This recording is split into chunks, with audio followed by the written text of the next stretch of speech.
Good morning and a very, very happy morning. We are reading Start from Zero written by Dean Maxwell और हम एक example कर रहे हैं जिसके अंदर डेन जो उन्होंने 8 डिस्टिंक्शंस और 4 किलर्स बताए वो एक बिजनेस के थ्रू हमें एक्सप्लेन कर रहे हैं जो उन्होंने रियलिटर्स के लिए बनाया था।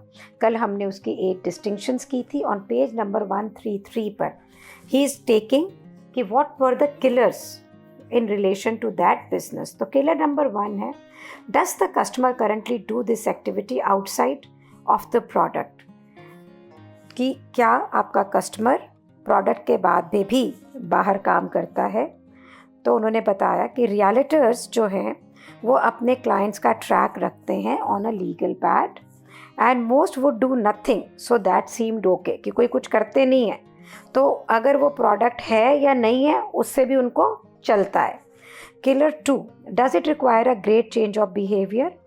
सो जो एजेंट्स हैं उन्होंने ईमेल चेक करे। सो आई फिगर, डेन कहते हैं कि वो रिप्लाई करेंगे और अपने स्टोर को अपने कॉन्टैक्ट्स को उसमें स्टोर करेंगे। लेकिन ये उनके लिए बहुत ज़्यादा था कि एक ईमेल आया है उसके अंदर वो सारा डेटाबेस डालें और हर रोज़ डालें। तो yes, it required a change of behaviour जो कि उन्होंने नहीं किया। और ये करना किसने था? एजेंट्स ने। रियलिटर खुद तो कर नहीं रहे, तो जो ये एजेंट्स हैं they could not think like a business owner, तो इसलिए वो नहीं करना चाह रहे थे। सो यहाँ पर भी जो किलर था वो बिजनेस के लिए नहीं था, उसके अगेंस्ट था। Killer number 3, is the burden to use high. तो डेन कहते मैंने ये सोचा कि नहीं, बर्डन नहीं है। They didn't have to log in anywhere, क्योंकि कहीं इधर उधर तो लॉग इन करना ही नहीं था। It was very great. लेकिन मुझे ये नहीं पता था, वो ये कह रहे हैं कि जो ईमेल करना था वो भी उनके लिए बर्डन था। तो for writer it was not a burden, the business developer it was not a burden, कि ईमेल तो एक नेचुरल सी चीज़ है, लेकिन एक एजेंट के लिए वो ईमेल भी एक बर्डन था। Then killer number 4, does it deliver the end result clearly, कि क्या जो आपकी प्रोडक्ट है वो जो रिज़ल्ट चाहिए उसको बिल्कुल क्लियरली डिलीवर करती है, विन देती है जो आदमी उसको ले रहा है। तो प्रोडक्ट क्या था कि वो क्लाइंट को ट्रैक पे रखता था, अगर वो उसको यूज़ करते तो वो काम आता। सो रियलिटर्स जो है वो बहुत सारी डील्स को सेव करते अगर वो इस प्रोडक्ट को यूज़ करते। और एक रियलिटर ने डेन को ये फ़ोन भी किया क्योंकि उसने वहाँ पे कुछ डेटा सेव किया था, तो एक 6,000 रुपये का कमीशन जो एक प्रोडक्ट के साथ उसको मिलना था उसको याद आया। लेकिन ये रियलिटर $9 उनको मंथ के देना नहीं चाहता था। उसने $6,000 बनाए लेकिन वो $108 साल के उन्हें नहीं देना चाहता था। तो डेन ना यहाँ पे एक सुपरस्टिशन में जाके एक व्यंग कर रहे हैं कि मे बी ये जो प्रोडक्ट था कर्स था। ऐसा ही तो होता है ना कि जब हमारा कोई काम नहीं बनता है या हमारा काम कोई सक्सेसफुल नहीं होता है तो हम क्या बोलते हैं, हमारी किस्मत ख़राब थी, भगवान नहीं चाहता था, मेरा तो किस्मत में ऐसा ही होता है। तो हम ऐसी ऐसी बातें ही तो करते हैं ना जब चीज़ें वर्क नहीं करती हैं। तो चीज़ें वर्क क्यों नहीं करती हैं? बिकॉज हम इन 8 डिस्टिंक्शंस और बाकी किलर्स पे ध्यान नहीं रखते। हम उसे बहुत गहराई से पहले देखते नहीं हैं। और जब भी आपकी लाइफ में ऐसा होता है या किसी की लाइफ में भी ऐसा होता है कि जिस समय आप एक प्रोडक्ट रेडी कर लेते हैं बिजनेस के लिए और कस्टमर उसे नहीं लेता है, तो इस समय कस्टमर से नाराज़ होने से कुछ नहीं होगा, रिजेंटमेंट करने से कुछ नहीं होगा। इस समय क्या ज़रूरत है? ज़रूरत है क्यूरोसिटी की, कि ऐसा क्यों हो रहा है। आप फूल को ज़बरदस्ती नहीं खिला सकते हैं। तो ये सब के बाद अब ये देखें कि गलत हुआ क्या। तो जो प्रोडक्ट थी वो रिक्वायर करती थी कि एजेंट जो है वो कंसिस्टेंटली उसे यूज़ करे। हाँ, उसे राइटर कहता है मुझे वैलिडेशन भी मिला, मुझे लीड्स भी मिली, मुझे पेइंग यूज़र्स भी मिले, मुझे रिज़ल्ट भी मिले, लेकिन वो इतना लो प्राइस पॉइंट था कि वो बिज़नेस को चलाना ही बहुत मुश्किल था। और सेकेंडली जो प्रोडक्ट था उसको बिजनेस के लिए एक क्रिटिकल कंपोनेंट वो नहीं गिन रहे थे। ऐसा नहीं था कि मेरा प्रोडक्ट उनके बिजनेस के चलाने के लिए बहुत ही ज़रूरी था। तो रियलिटर्स को चाहिए क्या था? बेसिकली उन्हें चाहिए था कि पहले एक ट्रेनिंग दी जाए जिससे कि वो ये समझें कि जो आपका कॉन्टैक्ट डेटाबेस है उसको कंपाइल करना, उसकी कीमत क्या है, उसको ऑर्गेनाइज करना।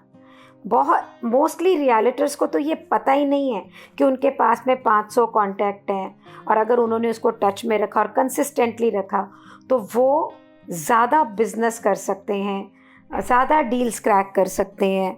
लेकिन ना वो डेटा रख रहे थे, ना वो प्रॉस्पेक्टिंग कर रहे थे, तो कभी नई लीड्स नहीं आ रही थी, और वो कोई भी एडवर्टाइजिंग के अंदर पैसा भी नहीं रिस्क कर रहे थे। सिर्फ एक 500 लोगों से टच में रहने से उनका बिजनेस बढ़ सकता था।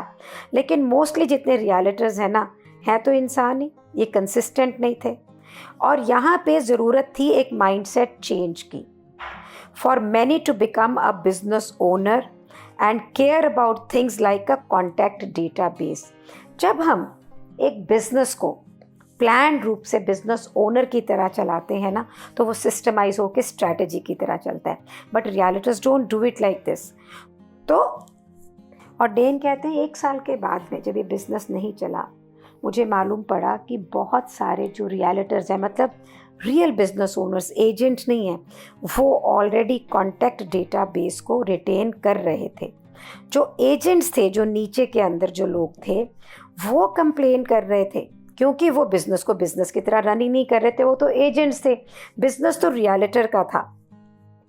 तो डेन बताते हैं कि एक इशू और था कि ये जो प्रोडक्ट था, ये कोई भी ऐसा पैटर्न फॉलो नहीं कर रहा था जहाँ पे एक कस्टमर की पेन को समझा जाता, उसे सॉल्व किया जाता और फिर इसे स्केल किया जाता और कस्टमर्स की तरह। वो कहते हैं अगर मैंने ऐसे किया होता तो मैं बहुत सारी ट्रबल से बच जाता, मेरे इन्वेस्टमेंट बचते, मेरा इतना जो समय बर्बाद हुआ वो भी बचता। तो कहते हैं आपके जो आइडियाज़ हैं ना, डेन कहते हैं, इनकी ये सिर्फ एक कॉन्सेप्ट्स हैं, इनकी कोई भी value in a literal sense नहीं है जब तक कि ये डेमोन्स्ट्रेटेड नहीं हो जाए, प्रूवन नहीं हो जाए कि यस दे आर गुड। और ये जो आइडिया था डेन का to create a database email के थ्रू इकट्ठे करने का, तो प्रोडक्ट कहते हैं मुझे मज़ा तो बड़ा आया जब मैंने उस पर वर्क करा, लेकिन रिज़ल्ट बिल्कुल डिसअपॉइंटिंग थे। $32,000 इसके अंदर लगाए गए, $9,000 उनके अपने नुकसान हुए, $18,000 इन्वेस्टर की मनी से हुए, और पीक रेवेन्यू जो उसमें आया वो तकरीबन $800 मंथ था। तो मैंने बहुत ही थोड़ी पैसा कमाया एज अ रेकरिंग रेवेन्यू, लेकिन मैं ग्रेटफुल हूँ एक्सपीरियंस के लिए, क्योंकि उसके बाद मेरे जो फ्यूचर प्रोडक्ट्स थे वो मुझे मिलियंस देके गई, क्योंकि मैंने इससे अपने आप को एजुकेट किया। ये जो इंसिडेंट था ये मेरे लिए एजुकेशन की तरह काम किया। तो नाउ लेट्स सी हमारे लिए इसमें क्या है। स्पेशली इन विमेन हड़बड़ होती है कि हम कुछ काम कर लें, और हमें कुछ आता है और हम उसे शुरू कर लेते हैं। पहले कुछ रिश्तेदार खरीदते हैं, रिलेटिव्स खरीदते हैं, हमें लगता है हम तो सक्सेसफुल हो जाएंगे, and then we see there are no clients for that. इस तरह से हम बहुत सी चीज़ें सिर्फ अपनी एक्सपर्टीज़ पे भी कर लेते हैं। So what is Dan trying to tell us कि आपके पास कोई भी आइडिया हो, आप देखिए कि वो इन 8 डिस्टिंक्शंस और 4 पिलर्स पे कहाँ उतरता है। और जब हम इन सबको यूज़ करते हैं तो हमारे पास क्रिएट होता है एक प्लांटर ब्रेन। पहले हमने सर्वेयर ब्रेन क्रिएट किया, उसके बाद टिलर ब्रेन क्रिएट किया। सर्वेयर ब्रेन इनकम स्ट्रीम्स को देख रहा था, टिलर ब्रेन सीड खोज रहा था, एंड द प्लांटर एक ऐसा क्रिटिकल ब्रेन है जो टाइम लगाता है बिल्ड होने में, इसको ट्रेन करना पड़ता है। इसके लिए आपको बहुत सारा दिल और विनम्रता चाहिए। और अगर आप ये सारे स्किल सीख जाएं, इन्हें प्रैक्टिस कर लें, आप में कॉन्फिडेंस आ जाए, तो आप एक दिन दुनिया की सबसे रिमार्केबल प्रोडक्ट्स को क्रिएट करेंगे। मीन्स आप ऐसे बिजनेसेस क्रिएट करेंगे which will be remarkable. So what are we looking at? तो हमने इसको बहुत अच्छे से स्टडी किया है। तो जो हमारे प्रेजेंट बिजनेसेस भी हैं, अगर हम उसे उस पर भी अप्लाई करके देखें कि ये कहाँ अप्लाई हो रहा है, कौन सी डिस्टिंक्शंस हैं, कौन सी नहीं है, क्या चीज़ किलर पॉइंट्स में आ रही है, and then if we can save them. लेकिन अगर सीड ही ऐसा है कि वो लॉन्ग रन में बहुत बड़ा ग्रो नहीं हो सकता है, आपके लिए वेल्थ नहीं क्रिएट कर सकता है, तो बहुत मजबूत दिल चाहिए that you look for new stream of business, plant a new healthy seed and move ahead and create a remarkable business.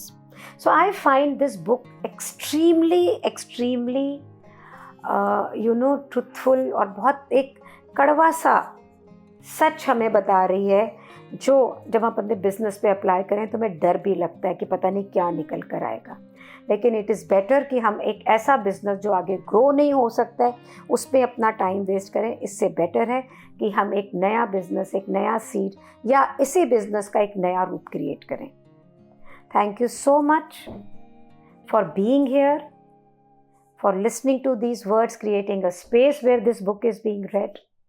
It is transforming so many lives. Thank you so much.